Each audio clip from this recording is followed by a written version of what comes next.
Matthew chapter 5 verse 9. Matthew 5:9, sabi ng Panginoong Hesus ay ganito, God blesses those who work for peace, for they will be called the children of God. Children of God, according to Jesus, the children of God are characterized by peace. Children of God creates peace. They create a peaceful atmosphere. Ang talagang mga anak daw ng Diyos, payapa, mapayapa, at gumagawa ng paraan para magkaroon ng kapayapaan. Kaya nga, peacemakers, sabi pa ng ibang version. Blessed are those who are peacemakers, gumagawa ng way towards peace. They are truly the children of God. And this morning, yan pa yung gusto kong pag-isipan natin ng sama-sama. Pag-usapan pa natin yan ng sama-sama. How do we move towards making peace our priority? Kasi dapat priority siya ng mga anak ng Diyos. Yun ang sinasabi. Children of God creates peace. How do we make peace our priority?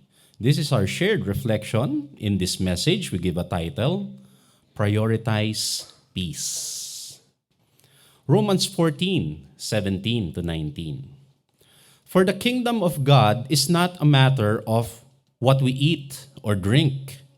Rather, the kingdom of God is about living a life of goodness and peace and joy in the Holy Spirit. Ang kaharian ng Diyos, sabi ng nagsulat na si Apostle Pablo, sabi niya ay ang kingdom of God, experience talaga yan. At ano yung experience na yon? Yun yung experience ng peace.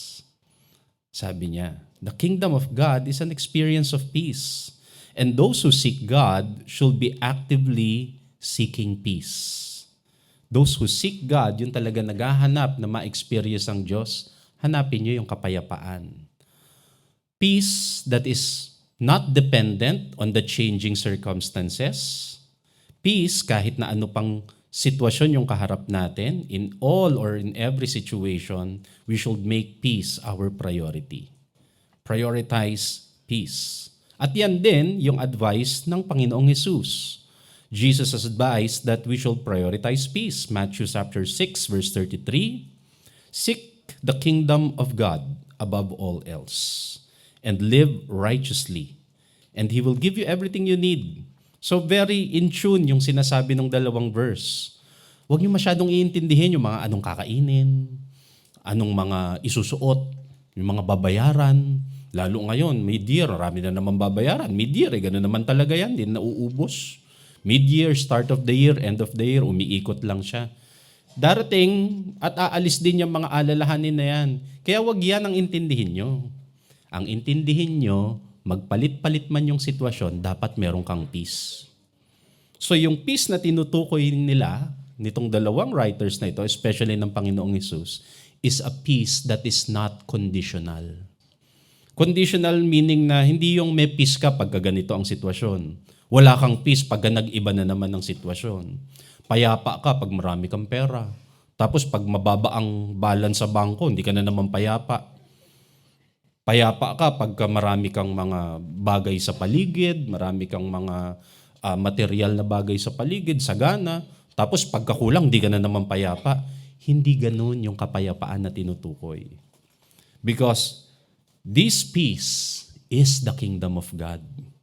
And that kingdom of God is stable. It doesn't change regardless of the situation. Yun yung experience of peace na tinutukoy dito. Kaya dapat we seek the kingdom of God, the kingdom of peace, the peace of God, regardless of the situation, we make it a priority.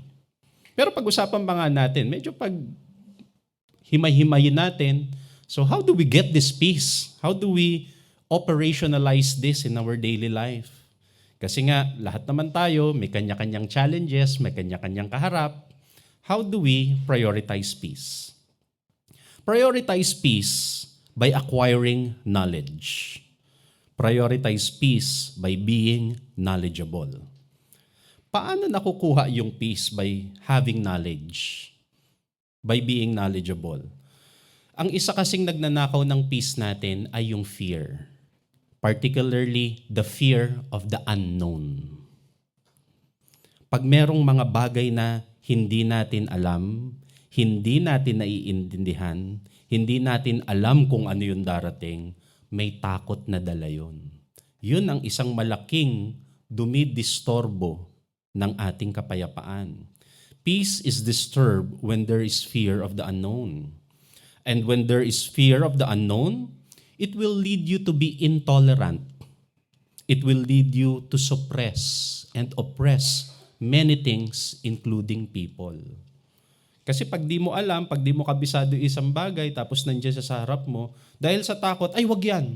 Wag mong gawin yan. Wag ganito, wag ganyan. Pinipigilan mo ang lahat ng bagay. That's suppression, that's oppression. Ikaw ngayon yung nasisikil kasi hindi ka makakilos. Nandun yung takot kasi nga hindi mo siya alam.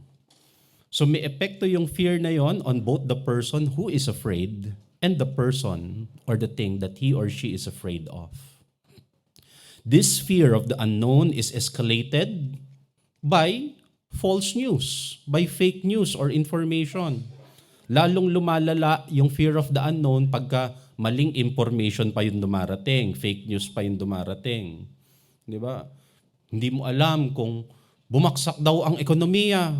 May lalabas pang fake news. Sabay sumabog ang bulkan. Di ba? Yung parang patong-patong na tuloy, sabay-sabay. All of these are uncertain. Tapos lumalala nga dahil nga mayroong false information. This fear of the unknown is escalated by false and fake news or information, and the only solution to this fear of the unknown, mag-fact check. Do a fact check. Lahat ngayon nag-google na. At ang daling i-verify kung totoo nga, kung tama nga. Kaysa nagre-rely dun sa sabi ng kapitbahay, sabi nung tumawid sa kalye, ganito raw, ganyan, narinig mo. Ba't di mo i-verify? Para nawawala yung fear of the unknown. And this fear of the unknown, pag pinag-isipan natin, pansinin nyo, kapag hindi malinaw sa atin yung isang bagay, nagkakaroon ng takot. Di ba kinakabahan ka pagka halimbawa, ang laki ng budget na kailangan, ang mahal daw ng kailangan. Ang mahal daw. Malaking pera ang kailangan. So ikaw kinakabahan ngayon, ang laking pera daw. Ba't di mo computein kung magkano nga talaga? Di kinumpute. Nung kinumpute, ayun lang pala kailangan. So pasok naman pala sa budget. Di ba? Aminin niya, di ba, may mga ganon. Yung takot na takot ka, ang laki daw ng pera kailangan. Ba't di mo computein? Nung kinumpute, pasok naman pala sa budget. Natakot ka lang. So kinakabahan ka na ang mahal until nag-compute ka tapos nakita mo yung exact amount, afford mo naman pala. Isang napakasimpleng example yan ng fear of the unknown. Luke 14:24 or Luke 14:28 to 30. Sabi ng Panginoong Jesus in a case study, sabi niya, suppose one of you wants to build a tower. Won't you sit down and estimate the cost to see if you have enough money to complete it? For if you lay down the foundation and you are not able to finish it, everyone who sees it will ridicule you, saying, this person began to build and wasn't able to finish. So, ano matututunan natin doon sa tip na yun ng Panginoong Jesus? Kaysa kinakabahan ka kung matatapos mo ang isang project, kaysa natatakot ka na pagtatawanan ka ng mga tao kasi yung arya ka ng arya, hindi mo pala naiintindihan, kaysa nag-aalala ka kung kaya mo nga ba o hindi, bakit hindi ka maupo? Do a study. Do a research. Mag-compute. Gumawa ka ng clear plan of action. And then, create your peace by being knowledgeable. Kinakabahan ka, malalang sakit daw, sabi ng kapitbahay. Sa ganyan daw namatay yung pinsan ng kapatid ng kapitbahay nung bilas ng balae ng ganyan-ganon. Ganyan daw, nilagnat lang, namatay. Bakit di ka magpa-check up? Kumausap ka ng doktor, get real knowledge. Tapos nakita mo, ay, lagnat laki lang pala. At 50 years old, dilalagnat laki ka pa, di ba? Di ba blessing yon, lumalaki ka pa at 50? Ang daming fear dahil lang hindi pala alam yung detail ng isang bagay.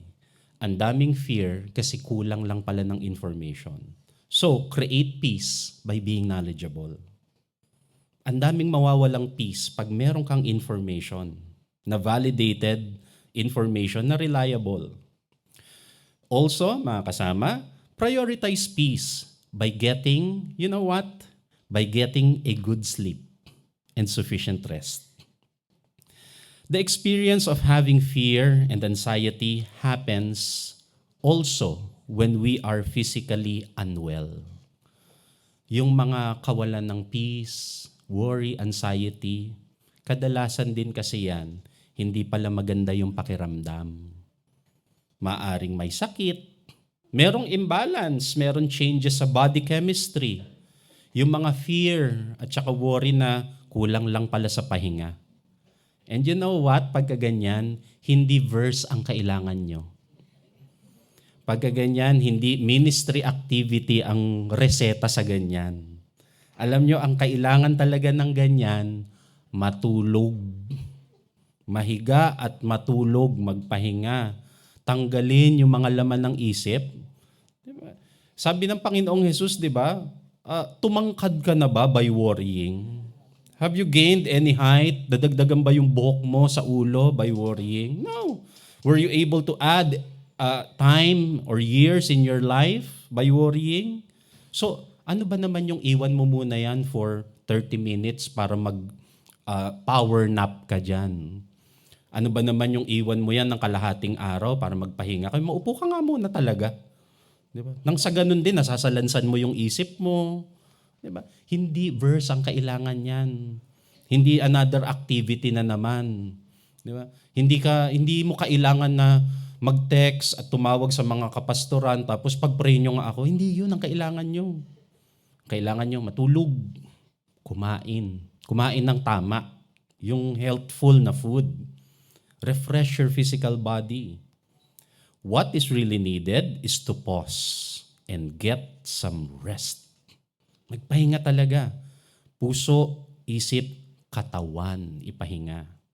Psalm 4 verse 8, when I go to bed, I sleep in peace. I sleep in peace. Matulog ng mapayapa. Because, Lord, you keep me safe. Matulog. Matulog. Kasi aandar ang mundo kahit matulog ka. Alam mo yung mga feeling na, hindi kailangan ko itong gawin kasi walang mangyayari pagka hindi ko ginawa ito. As in, di ba? Yung parang, as if hindi iinog yung mundo pagka hindi ka kumilos. Matulog ka dyan, iinog ang mundo. Mas gaganda pa nga ang output pagka nagpahinga ka. On the flip side, sa kabilang banda naman, mga kasama, by giving our best at work or in anything we do, kapag nagawa na ang kailangan, dapat din gawin yung kinakailangan para makapagpahinga. Kasi pag nagawa na yung kailangan, pagka naibigay na yung pinakamagaling na maaaring gawin, pag nagawa na ang lahat ng yon, ipagpasa Diyos na. Magpahinga na. So kailangan din gawin yung kinakailangan. Kasi ang hirap din naman magpahinga nang meron laman yung isip mo. 'Di ba? So gawin yung kinakailangan. When everything is done, when everything is accomplished, ipagpasa Diyos. Magpahinga. Ecclesiastes chapter 5 verse 12, people who work hard sleep well. Yung mga talagang kumilos na, tamo yung mga talagang nagtrabaho ng gusto, ang himbing ng tulog. Yung masandal tulog. Whether they eat little or much. Kasi ang isang magandang point dito, nagawa na nila yung kailangan. Kaya nakakapagpahinga sila. What else? Ano pa mga kasama? Prioritize peace by avoiding unnecessary quarrels and unnecessary enemies. Prioritize your peace. Maraming mga kawalan ng kapayapaan ay galing lang pala doon sa mga hidwaan na hindi pala kailangan. Yung nadadamay ka lang or nakikidamay ka kahit hindi ka naman involved. Kaya ultimately, ang solusyon nga ng Panginoong Hesus dito, be forgiving. Be forgiving means wag kang patol ng patol sa mga lalo pag maliit na bagay. No? Pag maliit na bagay, wag patol ng patol, hindi lahat pinapatulan. Patawarin. Magpatawad, lalo na pag maliit na bagay lang naman pala yung pinag-uusapan. And yung liit at laki, that's relative. Yung akala mo laking-laki ka, yung pala ang liit lang pala. It's relative. Forgive. Forgive not because the person who erred you deserves it. Rather, forgive because you need to prioritize your peace. Magpatawad ka hindi dahil deserve nung nakagawa nung mali na patawarin siya. Magpatawad ka kasi kailangan mong i-prioritize yung kapayapaan mo. Yun ang key to forgiving. And to experience forgiveness yourself, para maranasan mo yung feeling na you are forgiven, you must let go of your own anger and your own hate. Kasi paano mararamdaman yung forgiveness kung ikaw mismo meron kang anger sa puso mo? Kaya nga, ang turo ng Panginoong Yesus, Matthew 11:25-26, when you stand praying, if you hold anything against anyone, forgive them, so that your Father in heaven may forgive you your sins. Kasi hindi papasok yung spirit of forgiveness sa'yo kung ikaw mismo may galit pa sa kapwa. Kaya, to experience the blessings, the peace of forgiveness, let go of anger. Let go of hate. Tawarin mo na yan. Let go. Ang dami pang mga blessings sa paligid na pwedeng i-appreciate if we forgive. And also choose your battles. Piliin kung ano yung mga pinapatulan. Choose your battles. Do not get caught in arguments that doesn't involve you. Huwag makikipatol lalo na kung hindi mo away. At kahit pa nga away mo, kahit nga directly involved ka pa dun sa pinagtatalunan, you can always choose not to join the fray. Pwede mo naman piliin, kahit pa directly involved ka, hindi ako yung pinag-uusapan eh. Still, you can choose na manahimik. Huwag mo nang patulan. Forgive. Romans 12:18, do all that you can to live in peace with everyone. Do all that you can. In short, in one word, prioritize. Prioritize what? Prioritize peace. Laging yun ang sukatan. Ito bang gagawin ko na ito? Sasabihin ko, itong iisipin ko na ito, ikakawala ba ito ng aking personal peace?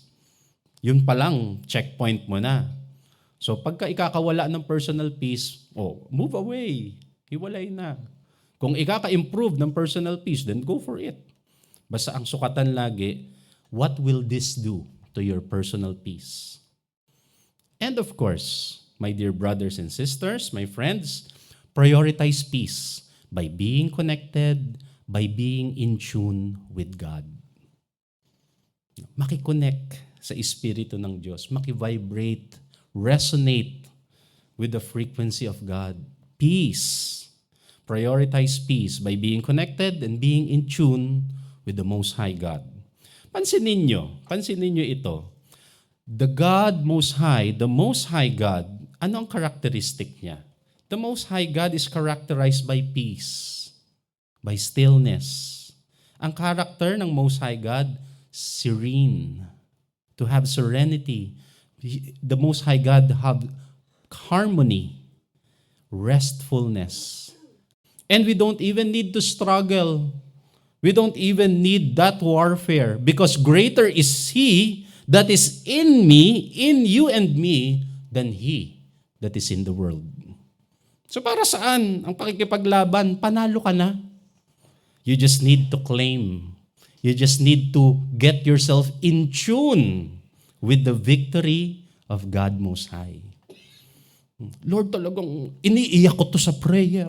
Kaya maiiyak ko naman. Kaya umiyak. Your goodness is running after me.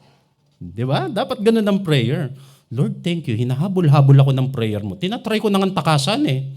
Pero laging may dumarating na blessing sa aking doorstep. Because God loves you. And that's always one thing na gusto kong baunin ng bawat isa. Every after we part ways sa ating mga activity, I want you to remember, God loves you. God blesses you. His goodness, the blessing of God Most High is running after you. The best days are ahead of you.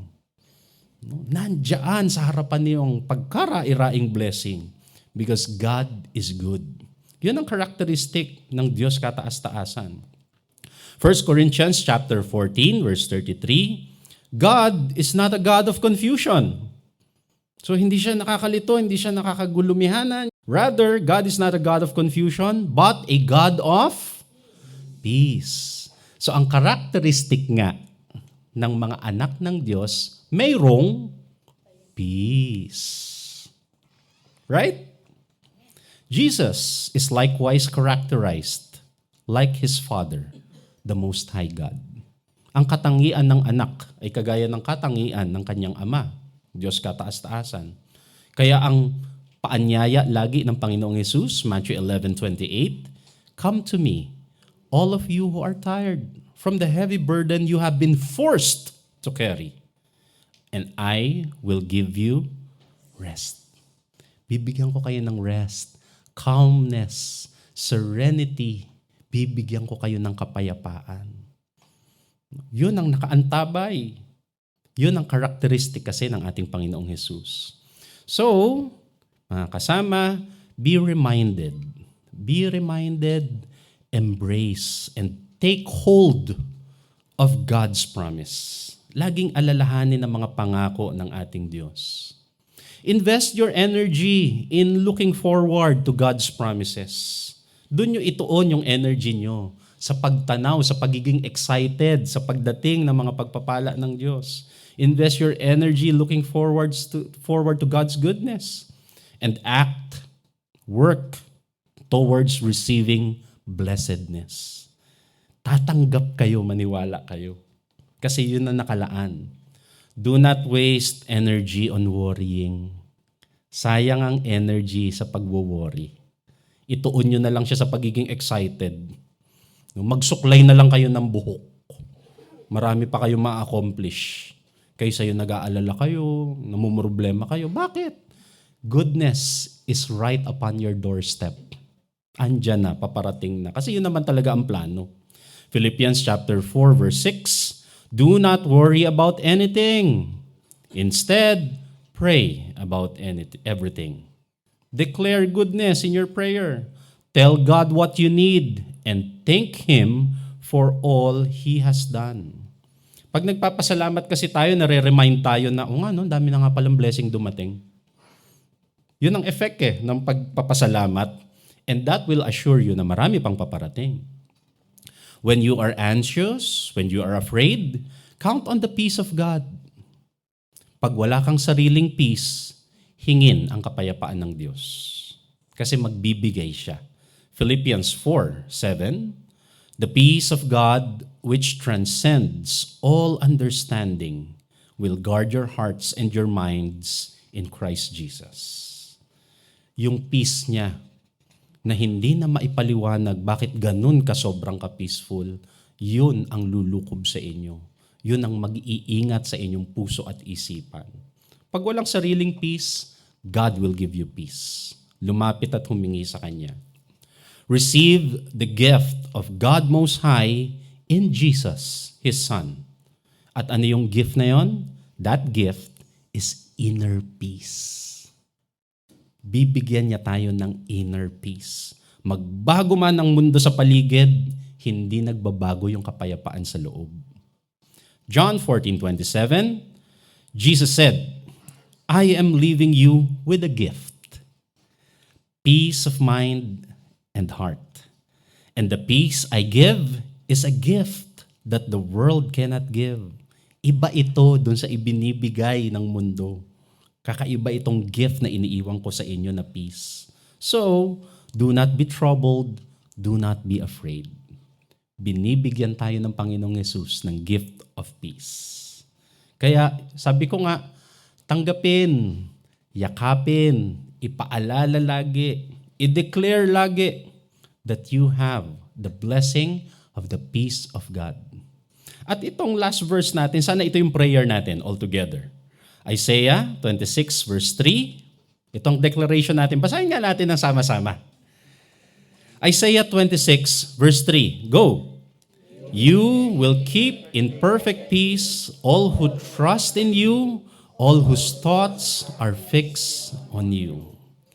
Ibibigay ng Panginoon ang peace na yan. Just focus your minds and heart on God Most High. Pagpalain kayo ng kapayapaan, pagpalain kayo ng marami pang mga bagay sa buhay na ikakarangya ninyo, sumainyo ang kapahingahan, kapayapaan, at pagpapala ng ating Diyos kataas-taasan sa pangalan ng Panginoon.